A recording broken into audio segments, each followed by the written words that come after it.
ঈদের দিনে বানিয়ে ফেলুন বাসায় বসে খুব সুস্বাদু এবং স্বাস্থ্যসম্মত চটপটি।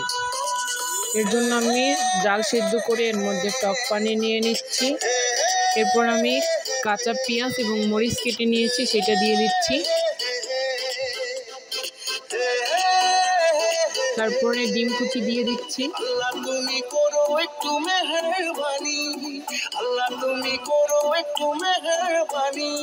তারপরে শসা কুচি দিয়ে দিচ্ছি।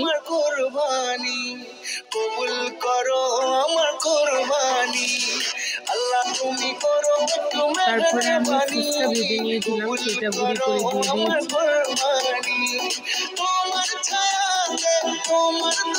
এখন ভালোভাবে মিক্স করুন।